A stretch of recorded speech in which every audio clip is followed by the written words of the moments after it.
stop watching true crime. Like it's getting bad. Like not good, whatsoever.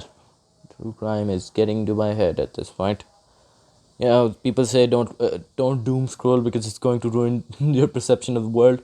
Bro, don't watch true crime. It will do the exact same thing. There's no real difference between watching true crime, doom scrolling. It's not. It's There's no difference to be found. Like seriously, there is none. So yeah, I was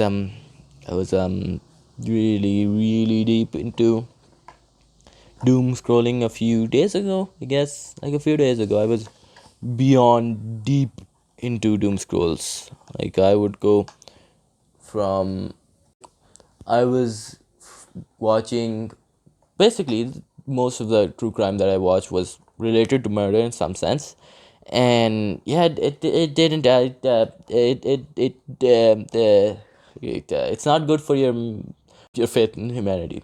So I watched one about a cult in Japan that I cannot remember the name of for the life of me, and another I watched about the Zodiac killer, then another about the Jonestown massacre event thing, what you might call it. And boy, howdy, you would be surprised how quickly it deteriorates your sense of what the world is. Like, it's fast. It makes you question.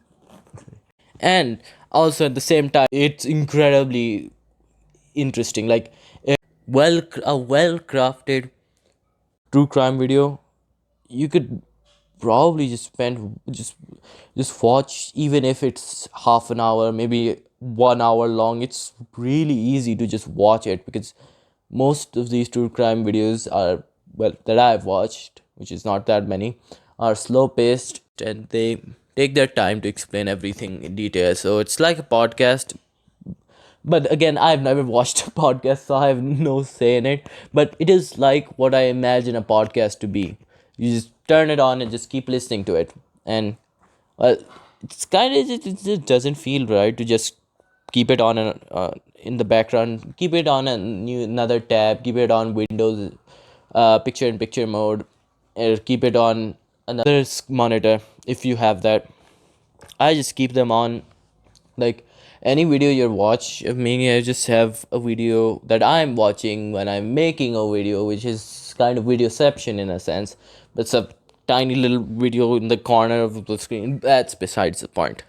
Anyways, so yeah, I've got real deep into this, and I don't think it's really healthy because and again, it's kind of hypocritical, honestly, but I don't think it's really healthy, but I really find it fun, so I think I will continue. And I find it a bit hypocritical to just say to a family member of mine who actually watches news, not true crime, to not watch news because most of the news that comes here is heavily, it quickly changes your perception of the world. Like it does it on Mach 12. It's insane how fast it does the perception change, just mind baffling.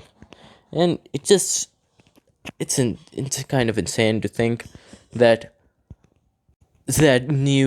mainstream news is how polarized it is and how one-sided it is. Like, it really does sound like I'm talking about some sort of sponsored plug is going to happen, but I assure you I have no sponsors. So it's very polarized, and it does tend to, well, where I live, favor a specific party, or maybe the government, or it's heavily censored, or talks about darker incidents. Because, well, darker incidents, I mean homicides or some stuff like that, belief in world, like, but it really does something to your brain. And say, and the person why was scored for doing this, or just not scored, but say just don't do this, it's not good for your health, only exclusively watches news. And I think you can imagine why it's incredibly dangerous to just watch mainstream news constantly, like 24/7. It's going to lead you down basically the worst dimension possible. I was just fascinated with I'm I'm still fascinated with true crime. It's very interesting. Yeah, I really enjoy just watching true crime, and it's a guilty pleasure at this point. I am sure that it will wreck my perceptional world. Like I'm beyond 100% sure that's going to happen, and that's not what I want. So, as with everything, I will watch it in moderation. So yeah, that's about it for me.